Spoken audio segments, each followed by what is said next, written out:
When I'm 5, I will wash my face and hands all by myself. When I'm 5, I will chew and spit tobacco like my grandfather Jones. But I'm only 4, 5 is far away. When I'm 5, I will read the magazines in Mummy's drawer. When I'm 5, I will march behind the soldiers in the May Day parade. But I'm only 4 and grown-ups walk too fast.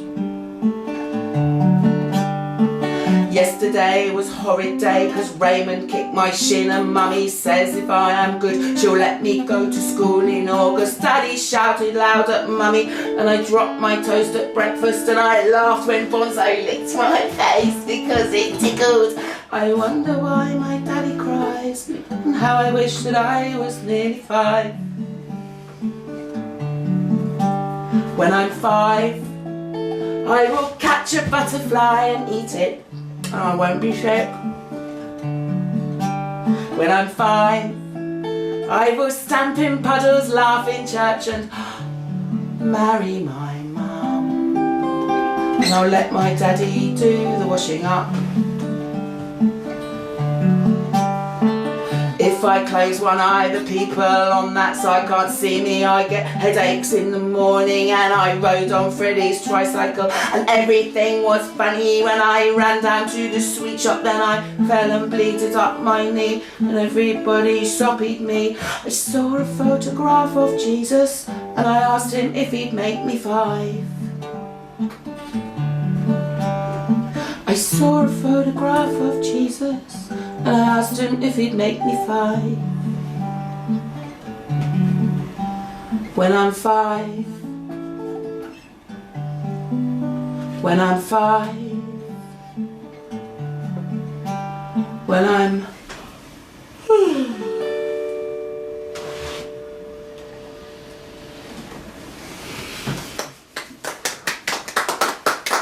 Well, I bet you didn't expect that at the start of one of my shows. Yes, it is Christmas time. Shut up, Betty. Sorry. Betty's here as well. But that was a different introduction to our normal thing that we do here at Marc and Chums, because I've got 2 special guests who I adore, love, and we don't see each other enough. That's the point. And as it's coming up for Christmas time, we thought we'd do something a little bit lighter and all that, but things will come out, as they normally do. In more ways than one, apparently. There'll be 1 or 2 conversations about a certain television programme that seems to constantly, always, seems to actually come up in conversation. God knows how, but I suppose it's part of my life. Because I'm only 5.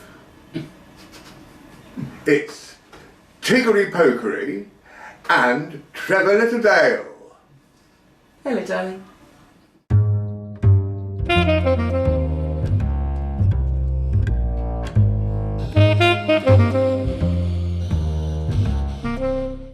Well, you two, it's about time. The libation of today for me is Guinness, and the libation for Trevor is Guinness. Apparently, what's that for? Why are we doing that, Trevor? Well, it's sort of, basically we're going to try and sell this to Diageo. Yeah. And so... Product placement, apparently. Yeah. Cheers. Slancher. Up your clunge. Cheers. Right. And of course, Tiggery Pokery's on the whiskey. Jura, darling. With water, but her water is so big. We can touch the sides. I'll tell you what, it'll be down in one. Right, you lovely people and all that. Thank you for that lovely stuff. We'll have a few more in a minute, if you don't mind. If you can gather up speed. Excellent. Now, first of all, I want to know how you 2 met. Oh, over to you. Okay, I was 17 years old when we met. 17, no, I think I was 19. I was 17 when I met your brother. Yes, right. Yes, that's right. So I'd met his brother, who is now the Brighton Toy and Model Museum, Chris Littledale. Yeah. But he wasn't then. He just had a little workshop at Hove Engineering. and I'd met him at a folk club, and he asked me to go and do some work for him as a flapper girl at one of his exhibitions. He had about 6 of us all dressed up, welcoming the guests, and my very important job was to switch over the point switch, because he ran a little model railway exhibition. So switch the points over when the train was going over the bridge. He'd go ding ding, and then I'd do the thing. And one day he said to me, very excited, "My brother's coming tomorrow, you're going to meet my brother." Well, I was married with at least one child then, and I met his brother the next day, and I thought, whoa, this is, yeah. And we got on really well. I was a good wife, and that's all that happened. We got on very well around a table with a drink and other You were a people good and all the rest of it. Get your drift, love. Yeah. Yeah. But then here we are many years later. I mean, nearly 40. How Betty Marston. Yeah. Nearly 40 years later. And we got together about 2.5 years ago as a loving couple. Right. So, Trevor, how did you meet Tig? Well, I think we've covered that. Yeah. We've covered all that. Now, the fact is, now I met you because at the Toy Museum, I was unemployed at the time as an actor, and I thought, oh, that sounds like fun. They want somebody to go and volunteer and help out at the Toy Museum. And I walked in, and I was given a quick tour, because it's not big, is it? No. By this beautiful, wonderful, most delicious woman. And we hit it off like that. Absolutely. Oh, you were a joy to interview. A joy. It was proverbially, I tell you what, Chums, it really was love at first sight, wasn't it? Yeah. Yeah, I'd But agree she with knew I was homosexual and retrievable, but there Yes, we it are. was a that's safe another laugh. thing. Yeah, you're all around the media and all that. But that's years and years and years that. It ago. was, a decade or so at least. Plus more, I Yeah. think. Because, yes, I've been married nearly 14 years. And Oh, okay, but it was before you got married. it was Yeah. long before I got married, Yeah, you're right. So we met there, and we met your brother, indeed. who is the most talented man when it comes to models and things like that. And he also can sound like a steam engine of all different types, from your Scotsman to whatever. Can I butt in there? Yeah. His train noises are so effective that the first time I ever heard them, it was in some pub up in Hanover in Brighton, and he set the whole scene, and he went from the train, I think there was a motorbike involved, there was an aeroplane, and then we were on the tube, and he asked us all to, those of us that were standing, Yeah, to the reach old- up like this. the old Everyone toggles. started Strap swaying. hanging, yeah. I had to rush Strap outside, I had motion sickness. Oh, It was so realistic. Oh, you silly cow. Really? Seriously? That's how it is. Just because you had your hand up No, on the because he stack. was doing the noises as well though. He was doing the tube noises, they were so good. it is phenomenally realistic. Oh, I couldn't. Really? I remember coming on one occasion. I think you were probably there as well. We'll come to you in a moment. And he did one of these, what they call it, runnings or whatever it is, where they do it. Runnings. Well, you could not. I was going to swear. And he always does it with a microphone like that, Yeah. very close up. Yeah. But he can change it. Even sort of, would you believe, like the engine on all of these steam trains are different, and he can change it just like that. I know. And now, you know, you can really sod your Eurovision Song Contest star and just have a plethora of these. You know, I mean, he is, I suppose, one of the Mike Yarwood of steam engines. I love that. But I actually met Trevor, brother here, and all that. On one occasion, when we've actually discussed this before programme, is that we met at this toy museum occasionally, Yeah. but we never intermingled. That's W in sign language, by the way. We never intermingled, did we? But I was coming down, I'd been doing a recording or a film or something in London, and I remember it was your birthday. Oh lordy. So, in those days, I thought, well, I just, you know, where are you type thing. Text came back, oh, we're in the Nelson. About to leave, I About to said. leave. And I would just say, I hope this bloody train gets there quickly, because, you know, I wanted to wish you, you know, buy a drink and all that. Well, they were just about to put their hat and coat on. You were there as well. Yeah. And what happened was, I burst through the door at Nelson. I said, "No, no, you don't." It was like a kidnap. It was just like a kidnap. And it was 3 hours later, we were still there. And we had a bit too much, but you then started, now this guy here, started, you know, I'm an actor, by the way, irretrievably. I've been homosexual, strangely enough. And what was interesting was, I always believe I can do a few impressions and things like that. Get rid of your Rory Bremners and all that sort of business.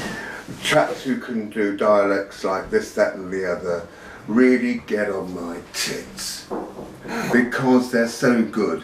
If you know, as an actor you can actually be reasonably good at it. But you seem to, whatever jewel you have has been honed and rubbed on many occasions here, hasn't it? Buffed. You've been really buffed up. It's off the buffing now. It's all gone. You know. Do you have to touch them into there as well? Well, absolutely. Yeah, I know you feel. No, I do all that for him. In a moment, we're going to come back and we're going to talk about Trevor's career in a certain television programme plus other things. So, here we go. See you in a minute.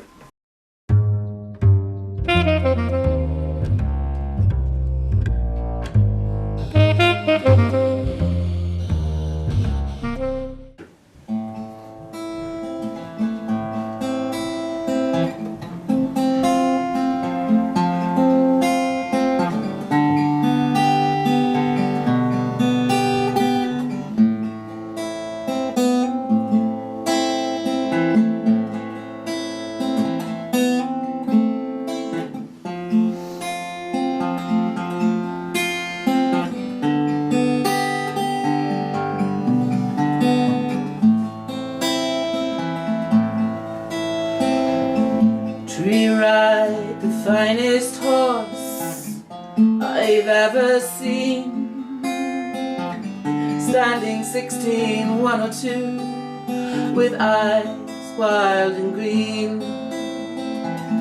And you ride the horse so well, your hands light to the touch. I could never go with you, no matter how I wanted to.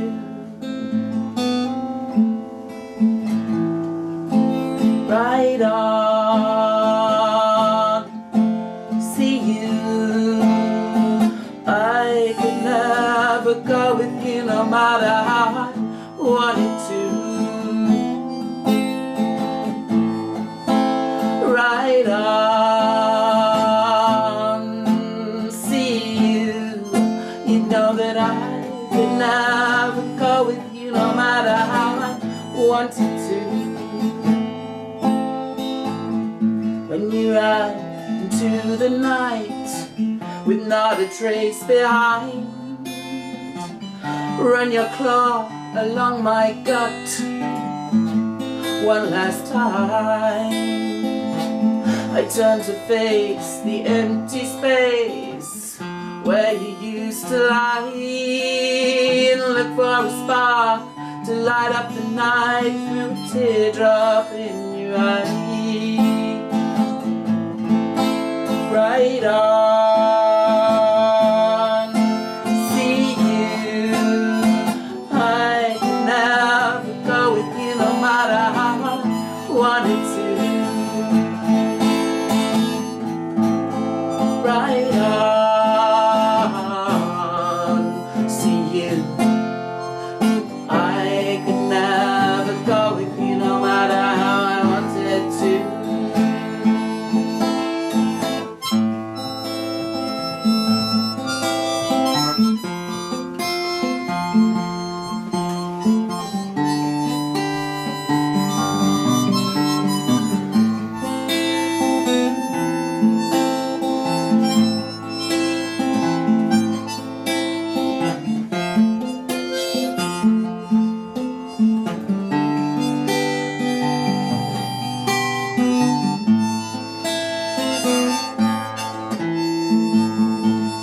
Ride the finest horse I've ever seen,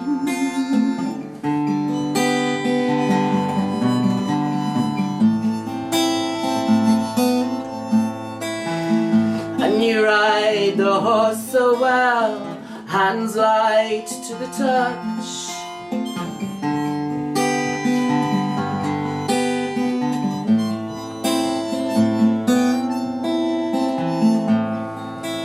Ride on, see you. I could never go with you no matter how I wanted to. Ride on, see you. I could never go with you no matter how I wanted to. No matter how I wanted to. No matter how I wanted to. No matter how I wanted to.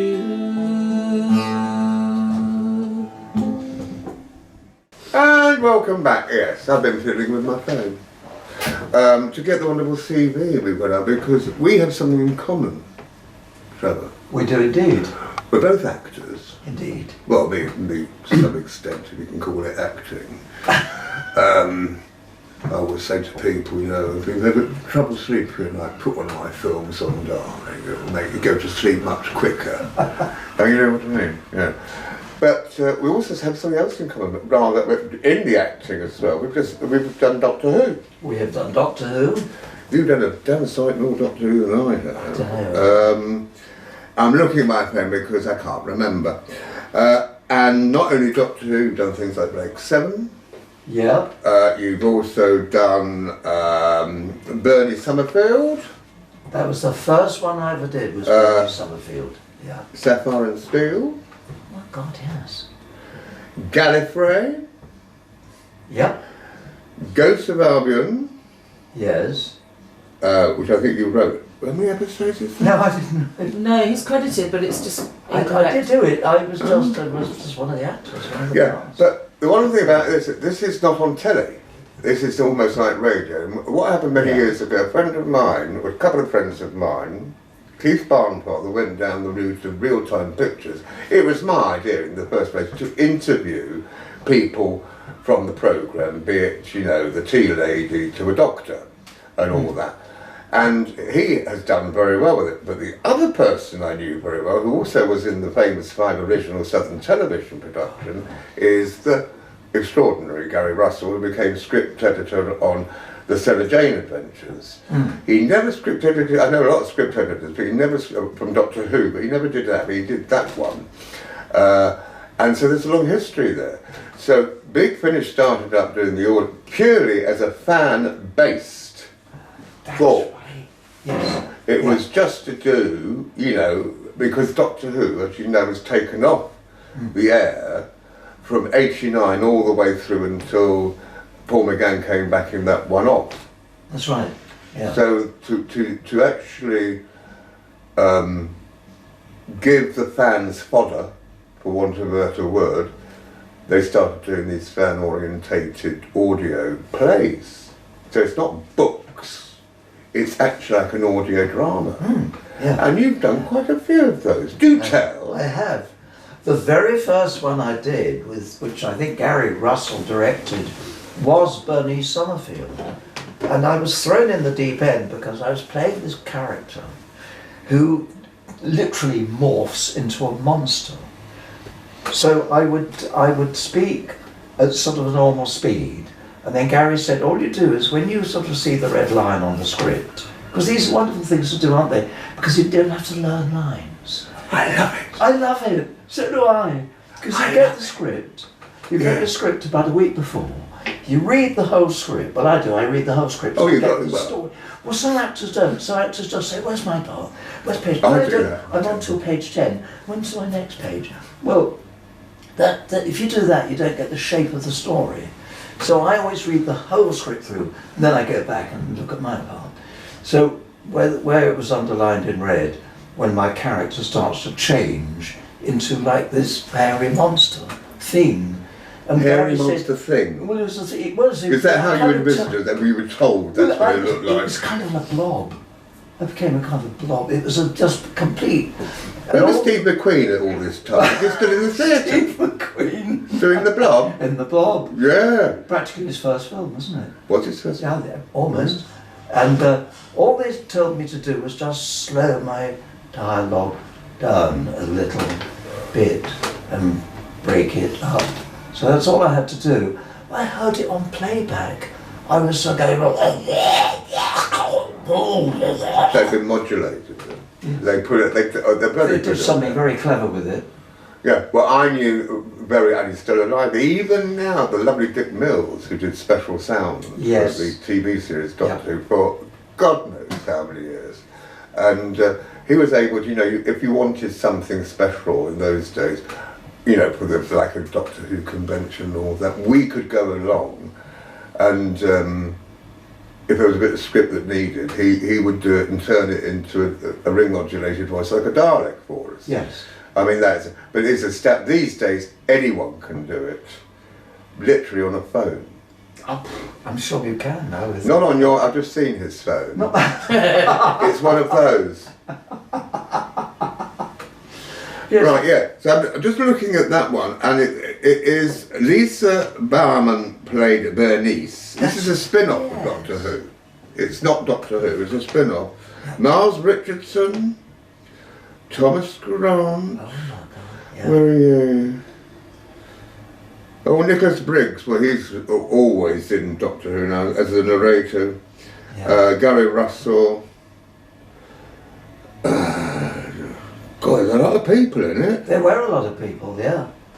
Yep. Katie Matt, my friend Katie's, and David Benson. He did he did Kenneth Williams. Yes. Yeah.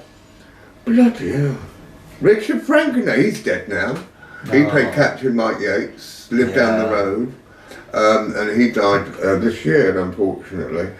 I'm not going to go through that lot. I mean, for a small radio, how many episodes was it?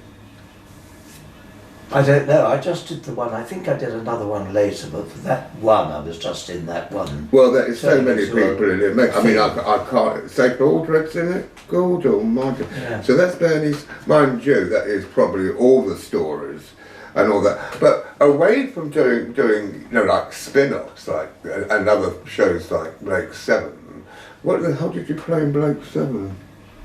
2 episodes you did of that. Yeah. Well, it had all the original cast in it, so you That's must. I mean, most of them are all dead now. Sad, isn't it? So many of them gone. Oh, yeah. In Blake 7, you played something. Don't laugh. If I can read this, I forgot my glasses. Trevor Littledale, you played. God, what's that saying? I can't remember. Maldor. Yes! Maldor, yes I did. Yeah. And how did Maldor speak then? I think you're sort of RP. I think you. It was a terrible because you have a wonderful resonant voice. Thank you very much. I didn't say to you. Oh, no, we're going to be killing each other by the end of this programme. Yeah. No, but it's He was pretty straightforward. I don't think they had to do anything, there was sort of clever trickery with him. He was pretty straightforward.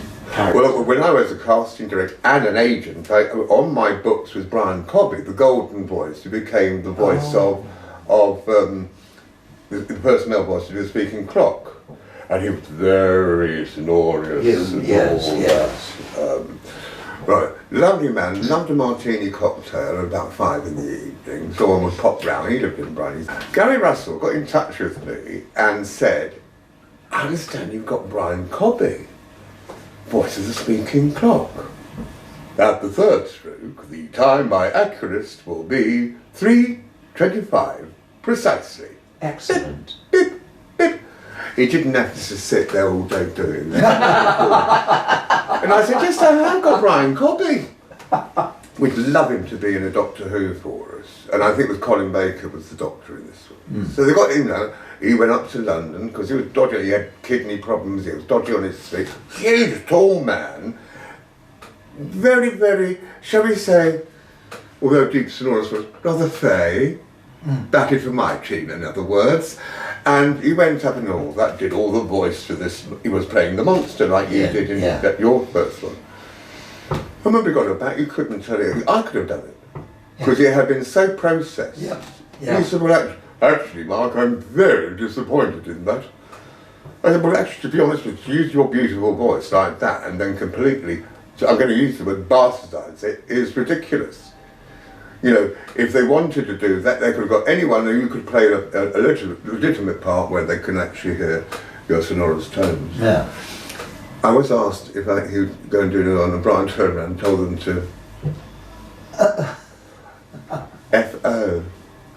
Right, so we'll come back to Doctor Who in a moment. So Tig, you've never done that, but you're not really an actress, but you what do you do? Well, I'm sort of semi-retired really, but I was a singer professionally, but my circuit was in the south of France because that's where I was living, and I did a lot of theatre work, but most of it musical. Not as in like stage musicals, I mean just the singing on stages. You know, I was sort of the jobbing voice.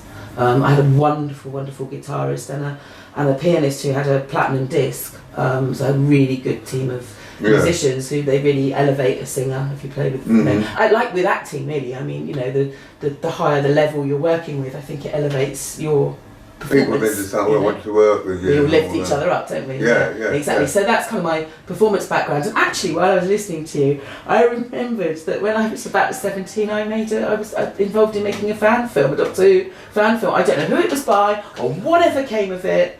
All I remember, I was with a bunch of older men, which was always my thing. Same here. Same here.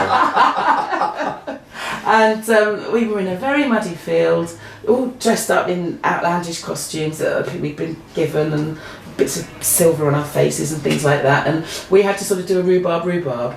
And the guy that I was talking to was, I now know, all his conversation was, I mean, it was complete nonsense, but it was all references to Pink Floyd. But at the time, I didn't know that because I was a bit younger, so that was not really my generation. What year was that? Oh gosh, it would have been about 85, I think. But they did, 86? No, 85, I think. Yeah. They did an awful lot, the bands did a lot of that sort of stuff. I mean, I'd moved on from then because I'd done Doctor Who. Yeah. Although having had a slight between.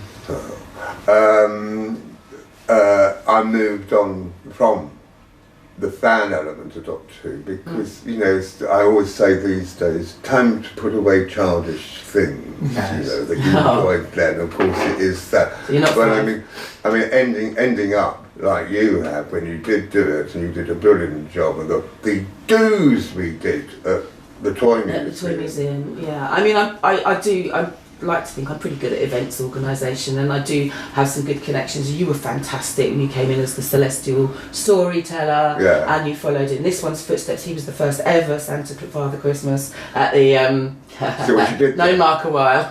No. Yes, he was the first ever Father Christmas at the Toy Museum, and then obviously in my day as manager, you came in and you did it for us. I did it and for you were you. wonderful. And there was always, if you put a do on, you know, you say Toy Museum, all those men that used to go in there, they were kids with their toys. Literally, it's more a train museum in many ways. Toy and model museum, model trains really is a huge part of And it. you see these men in their 60s and 70s, almost, you know, how can I put it politely? Getting hot and bothered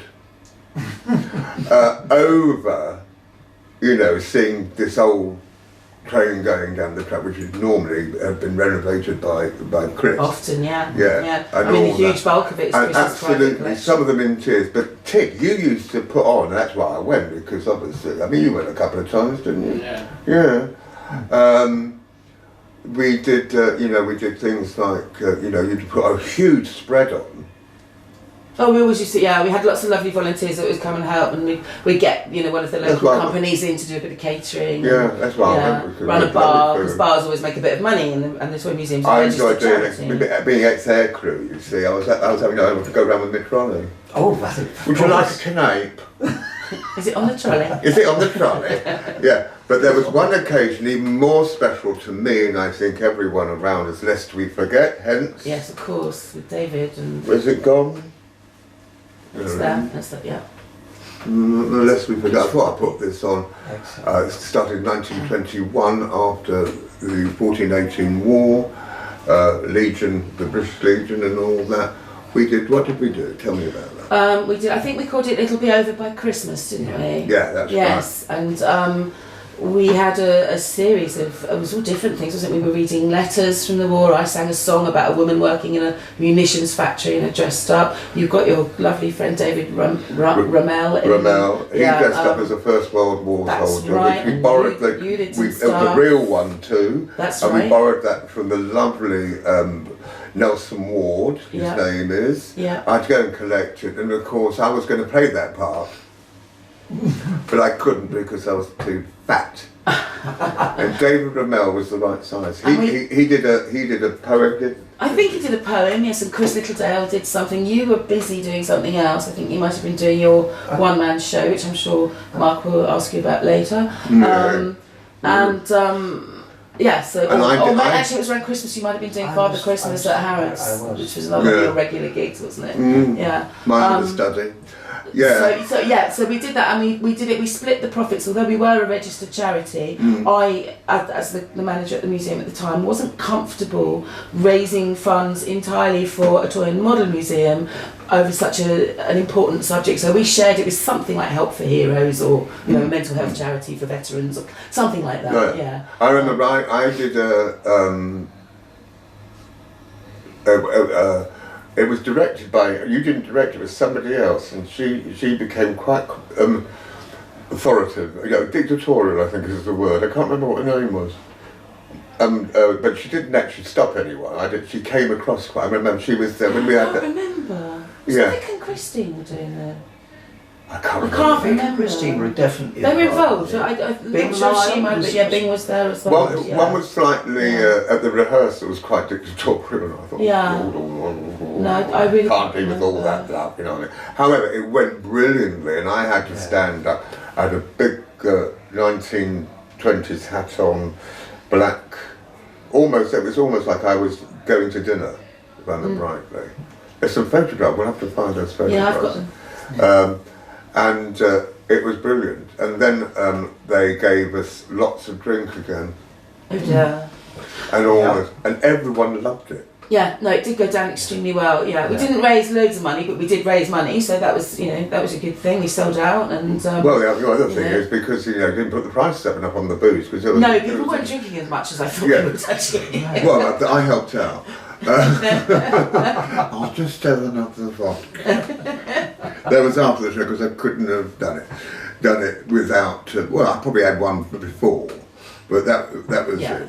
Yeah. Very quickly, Sorry, I was just going to say, of course, because I've just remembered, and I ought to give it a little plug really, the Toy Museum was also the first platform for my one-woman show. It was the first, I did it there 2 nights. It sold out both nights. Yeah. So that was, because it's a lovely venue. They've got that top arch, and they build a tiny little stage. The chairs in and everything, the bar still down at the bottom, and it's a really, it's small, but it's really intimate venue. Lends itself, lovely acoustics. Yes. Right. Well, on that moment, we're going to come back to one woman and one man shows. See how I did that? Yeah. I love it. It's smooth. In part 3. See you in a moment. Smooth.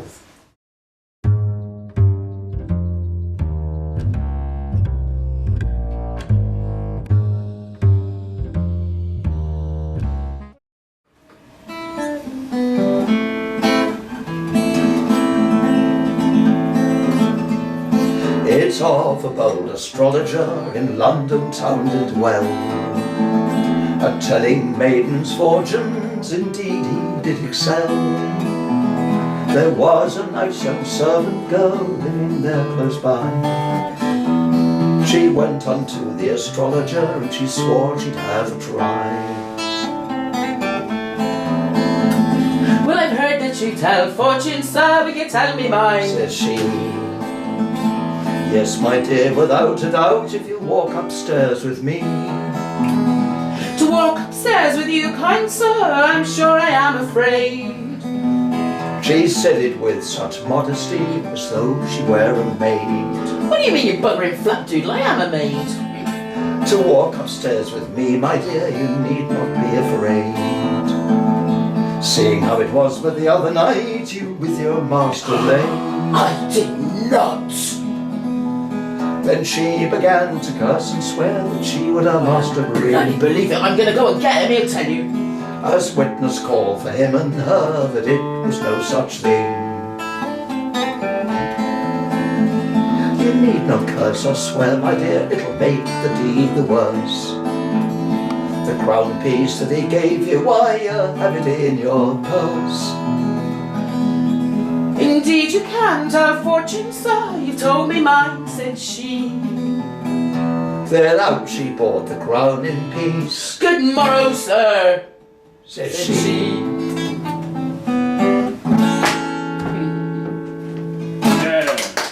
Thank you. Lovely. Sorry about the said she. Yeah. I've never heard such filth I in the born natural way. No, here, think isn't you it? have, Mark. Oh yeah. I think you have. And guess who's joined us, yes? It's Betty. Betty Clark. Hello. Say hello, Betty. Hello, Betty. And you've met all before, haven't you? We have, Yeah. yeah. You go back a long way, apparently. We kind of do, yeah. Yeah. So now, thank you for that. More to come later. Strange that we've got 3 people here, I don't do, doing one woman or one man show. You do one, Yeah. Betty fine. Yes, Betty Swallow. You do one, I do. not me, Trevor Littledale. 2 halves of Guinness. Is that what you're called? That's what is. And it's nothing to do with that. God, do you remember that film I was in? A bit of the Irish show. Cheers. Cheers. And you do a one-woman show. Every wrong direction. Done? Every wrong direction. Every wrong direction. Well, can you explain that to start with? Because I'm sure the audience is now on tenterhooks wondering what the hell that means. It's a song reference. It's a Chris Christopherson song, which is called "The Pilgrim."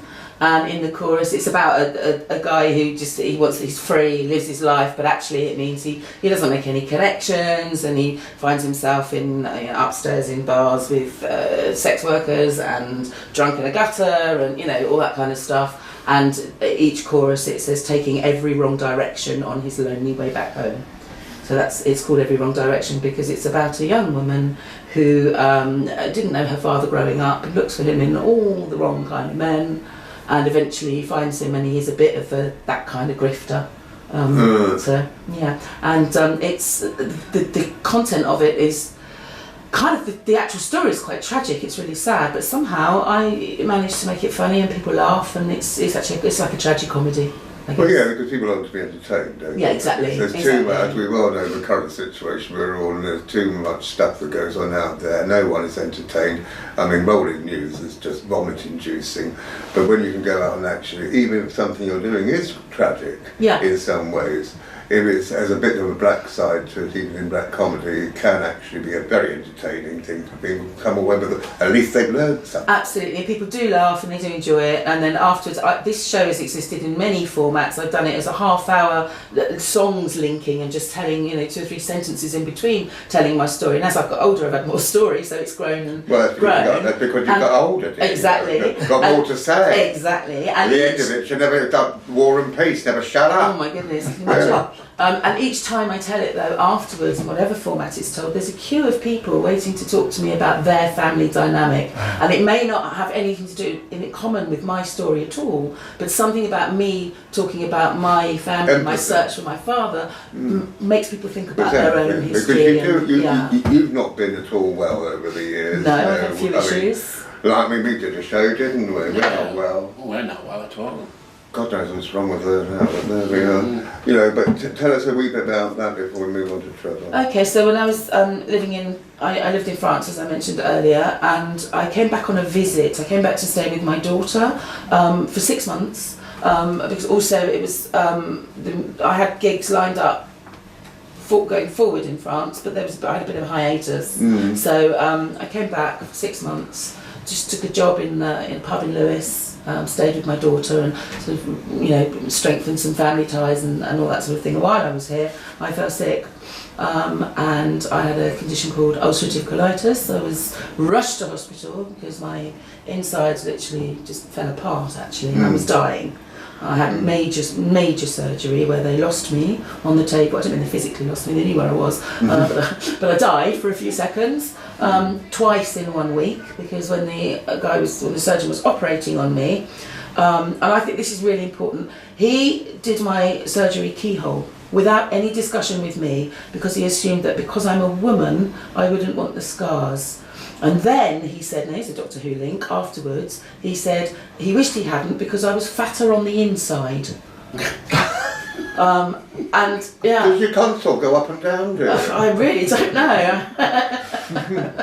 I can't feel it going up and down. Takes you back, that does do. Joking aside, what he did in that first surgery was he scratched my upper intestine because he couldn't see properly because of the fat on the inside, and then closed me up. So I got septicemia within 3 days, and I had to have another emergency operation to put it bluntly, to scoop out infected matter and stick me on an IV antibiotic and save my life again. Yeah. So yes, How long ago was that? that was 14 years 14, ago. Yeah, 22. 14 years ago. Well, done you. I've known you before that then. I mean, I didn't know anything about that. I know you hadn't been well, but you're recovered now. Yeah, more or less. I mean, it's left me with a few issues, and it's an autoimmune disease. And I think once you've got one, there's a whole thing that, you know. So I've got all the. It's a serious problem. A lot of people have and all that, but it hasn't stopped having a whiskey, has it? No, that's why I'm drinking a pint of water. No, that's why she's got the water. We run to the toilet at the moment. By the way, they're just down there. Thank you. Turn there. Made a film in there once. Over to you, Trevor. What's your one-man show called again? My one-man show is called Two Halves of Guinness. Two Halves of Guinness. Yes. Yeah, lovely. And it's absolutely. Yeah. So not The story behind that is about 20 years ago, I worked with an actor called Marc Burgess in a production of Brighton Rock, which we did in Brighton at the Old Market Arts Centre. And we really palled up, I got really well. What I didn't realise about Marc at that point, Marc Burgess, is that he was a writer, or is a writer, more than an actor. And he was working in Bedford at the time, teaching, and he was writing plays in Bedford about the school and everything. And he used to write me, we did a play about Christopher Fry, and I played Christopher Fry. And one night, one evening, we went to the pub and we had a few bevies, and I started telling Marc my life story. And he was so intrigued by this, he said, I want to write a play about you, me. And I said, well, no, Marc, it's, you know, family and stuff, I don't want. Because it's a very strange story in my past, which we'll go into. That's part two of this. Maybe part two. He said, I'm determined to write you a one-man show. And I said, oh, lovely. But a couple of weeks later, we met up again in a pub in Brighton, and he was asking me who one of my favourite actors was. And I said, well, I've got James Mason, Kenneth Small, and Alec Guinness, you know, Laurence Olivier, somebody. He produced this book, and it was Alec Guinness. And he said, I'm going to write a one-man show for you about Alec Guinness. And then he wrote. He wrote. Can I have your coin? He wrote this show, and we were in the pub a few weeks later. And he said, "I've just started it." He said the working title is going to be as a joke title. I'm going to call it Two Halves of Guinness. And I said, Marc, that is the perfect title because the way he wrote the play, it did show the two sides of Alec Guinness. Alec Guinness was bisexual, and of course when he was a big name, doing the films like Bridge on the River Kwai and all those things back in the 50s, nobody knew. I mean, you know, people who worked with him did. But it's sort of kind of general knowledge now. So he wrote this damn thing over a period of about 2 months. And he gave me the script, it's about 30 pages. Now, you know, when you do a play and you get, you know, like a four-hander or six-hander, it might be like an Agatha Christie. You get the script and you block it and you learn it when you're blocking it. You're walking around with your fellow actors doing the lines and you're learning it. So you go home and you think, oh, I almost know that scene. Well, this thing, he gave me the script and said, learn it And you can't go to the director. We had a wonderful director called Derek Parry, and he said, you can't go to Derek or do until you've learnt it. So I just had to sit and learn this. It's a bugger, isn't it? It was Mark, it was an absolute bugger. And at times I can remember going through a very sort of black period of thinking, I don't think I can do this. Because then he got... That's your insecurity. What inspired me was he got a venue. We did it in a pub, the Greys pub in Brighton. Which did a lot of sort of folk club and jazz and things and one-man shows. So anyway, long and the short of it was, I learnt the damn thing, and we did it. And that was 2010, so 14 years ago. And then you did it again and again, and you toured it. We did it, and that was hell doing it, because we sold out in the pub, but the entire audience, I knew, all my friends, people coming down from London, local people from Brighton, my brother was there with his girlfriend, everybody. I had my partner at the time, Val, was there. And so I thought, if I foul up on this thing, I've got to see all my friends in the pub. And they'll all be going, yeah, that's Make a bit of a bonus up of that. well done. And I thought, thank God I pulled it off. And we did it again in a pub in Ealing, where I live, about a month later, and a fellow came to see it called James Seabright, and we did this pub with a clatter of stuff, noises coming from the kitchen. They sort of curtained off an area of the pub. At 4 o'clock on a Saturday afternoon, you could hear the sort of buzz of conversation coming from the people in the bar. I did the play, met James Seabright afterwards, thinking, well, just have a drink, and he said, I'll take you on tour. Just like that. So the whole thing grew from there. Extraordinary. And we went on tour. We took it to Dubai, and we took it all around the country. And it's. May the horse be with you. May the horse be with you. Yeah. Well, this was a lovely part of it, because I played about 15 different characters, because I was Alec Guinness. Well, but one of my favourite films has to be Coronets and Coronets, where he played 14 of them. He played the whole... Even a woman in drag. Yes. Lady, what's her name? Aunt Agatha, yes. Aunt Agatha. What was the woman that you did within the one... Oh, well, one of the characters I played, one of my heroines, when I was... I got into acting, by the way, through cinema, can I quickly tell you? It wasn't going to theatres, because I was born in Portsmouth, and there are 2 theatres there, but they were mostly doing sort of variety shows. So I can remember seeing, the first play I ever saw was Jack Halpert and Cicely Courtnidge and Robertson Hare in a play called The Bride Comes Back. But we went to a cinema a lot, which you could do in the 50s because they were all sort of used to it. So we saw all those Disney films and Treasure Island and all this stuff. But one of the things I loved was the Margaret Rutherford playing Miss Marple. She did 4 of them.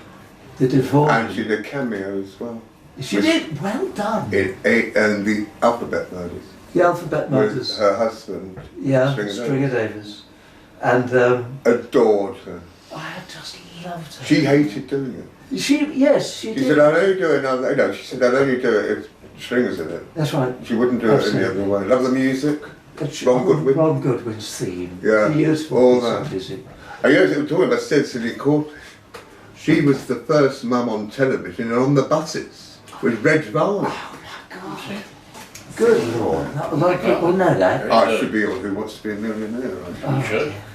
She had those lovely lines. That's not the point. I remember in the first film, Murder, She Said, when the police, she was trying to, to tell Inspector Craddock, Charles Tingwell. Oh, wonderful. Bud Tingwell. Yeah. And he's got this line where she's seen this woman being strangled on a train and they think she's Dottie. Yeah, So the inspector, having heard this rigmarole from her, says perhaps they were honeymooners. And she says, Inspector, I may be what is termed a spinster, but I do know the difference between horseplay and murder.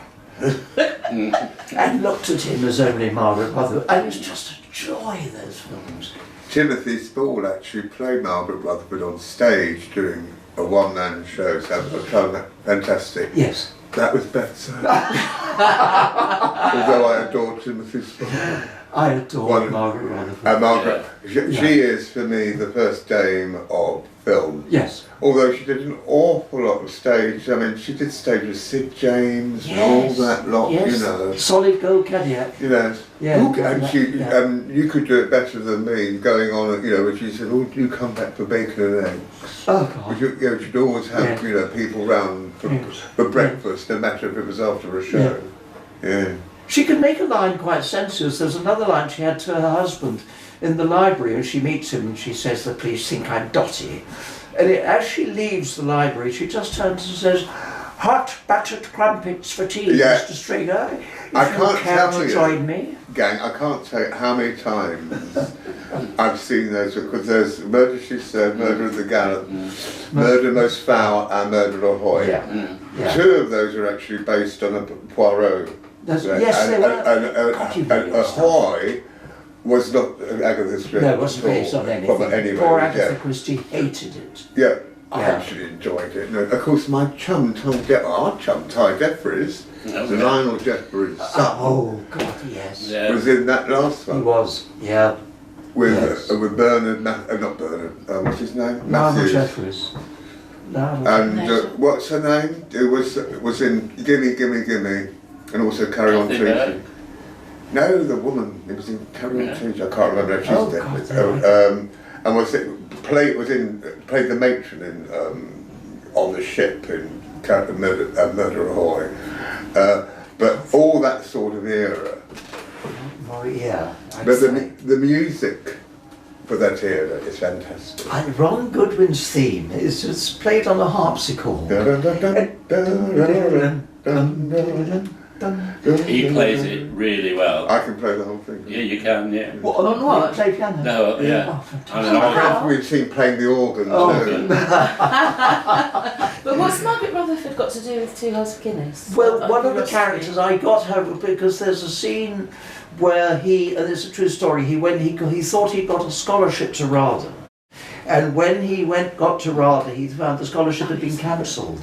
And there's a little scene where he meets the woman who tells him, and I played it like Rutherford. She goes, "Oh, Mr. Guinness, there you are. We've been trying desperately to locate you. So terribly sorry, but the scholarship has been withdrawn this year. So terribly sorry, but maybe next year." You just need the cape. I just Yeah, like we do, yeah. The Cape Nuda. Brilliant. For me, Yes. the best she was, she was good in everything. VIP she Yes. won an Oscar for Oh, yes. was Blythe Spirit as Al Carter. Yeah. Yeah. Oh, God, yes. I love that. Never So, and you, well, you just job it, don't you?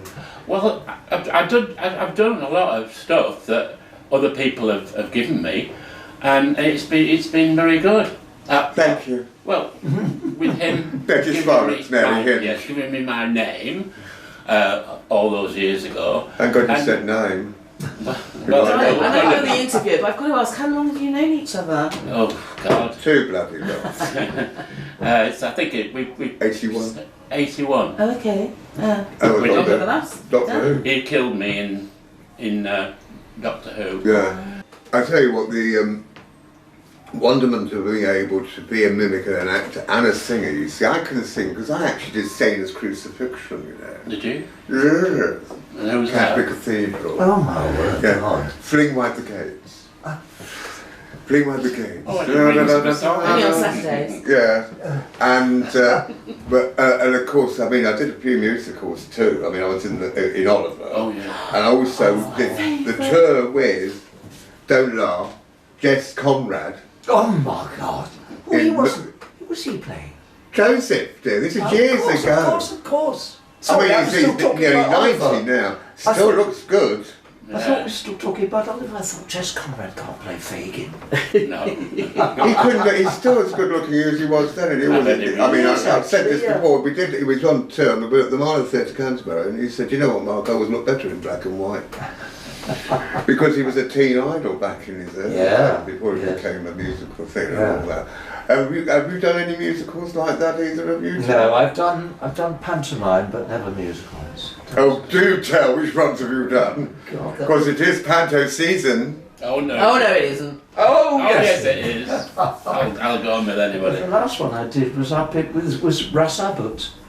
He was great with us. He used to go to the bar afterwards, and he used to open the bar for the first half hour. We could all go up to the bar, and it was on him. Then he'd close the tab.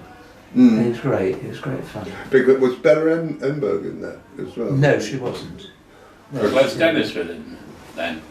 Yeah, I know. I've never. Yeah, but they're doing pads. They wouldn't normally have them on match. Oh, no, no, They would have no, one sorry. name. No, and this then, is- you know, one or two. They have one name and then That's Trevor. right. That's right. What about the certain panto in the 70s in Worthing?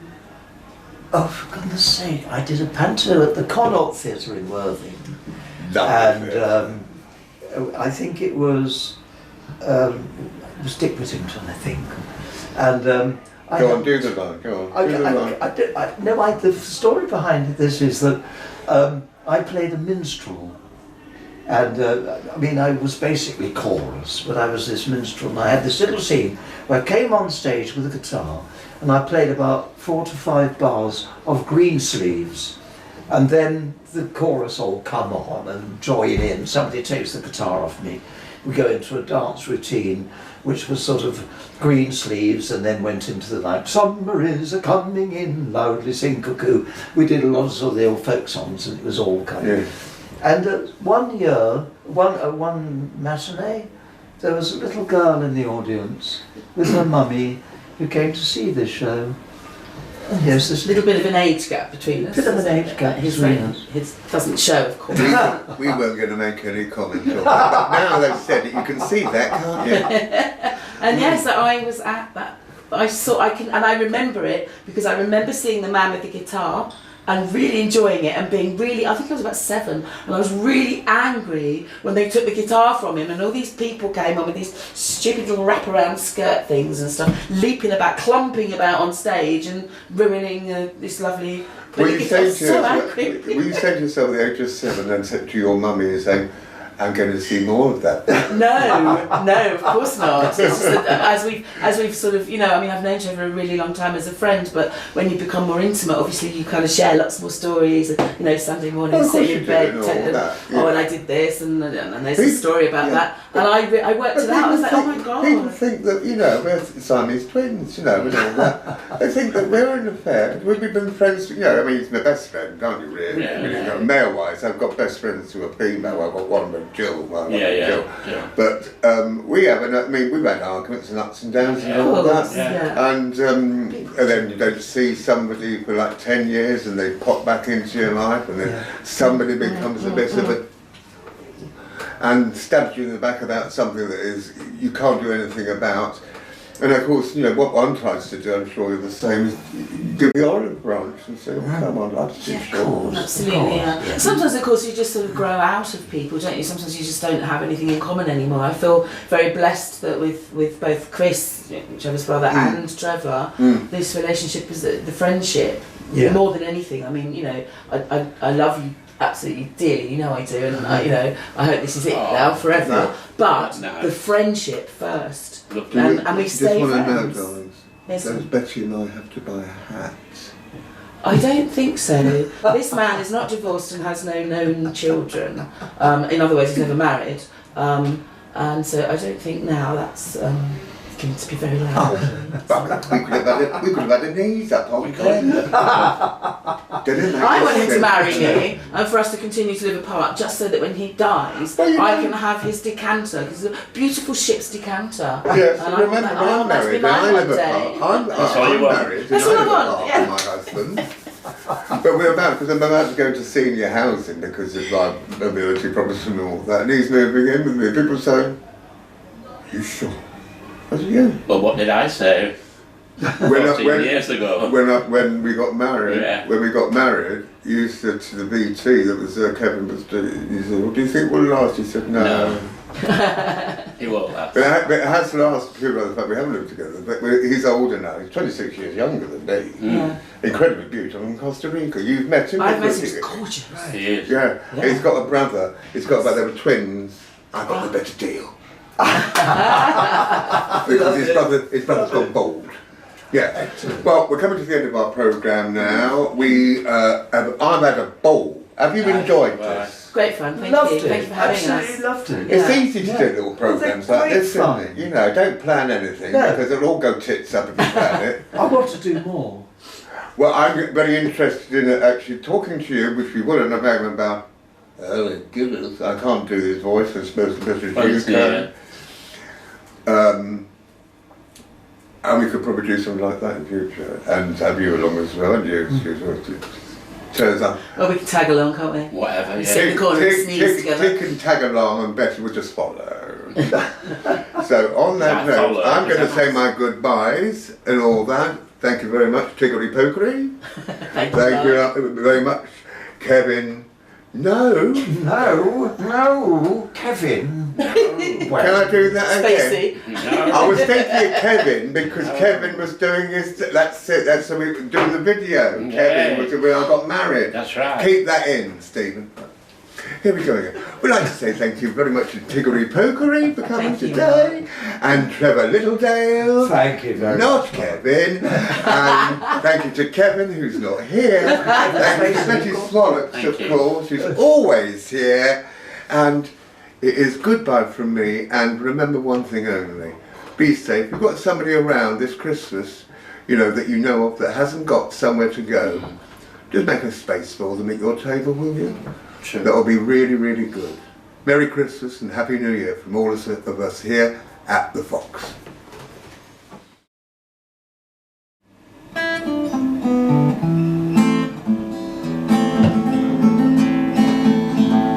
It's of a bold astrologer in London town did well, at telling maidens' fortunes indeed he did excel. There was a nice young servant girl living there close by. She went unto the astrologer and she swore she'd have a try. I've heard that you tell fortunes, sir. Will you tell me mine? Says she, yes, my dear, without a doubt, if you'll walk upstairs with me. To walk upstairs with you, kind sir, I'm sure I am afraid. She said it with such modesty, as though she'd wear a maid. What do you mean, you buggering flapdoodle? I am a maid. To walk upstairs with me, my dear, you need not be afraid. You need not curse or swear, my dear, for it'll make the deed the worse. The crown piece that he gave you, why, you have it in your purse. I've gone completely You wrong, missed the haven't verse, I? yeah. No, I'm in tears. However, don't you worry, because this is going to be continued. See you in January 2025, where we come to part 2 with Tig and Trevor, and more than likely, Betty.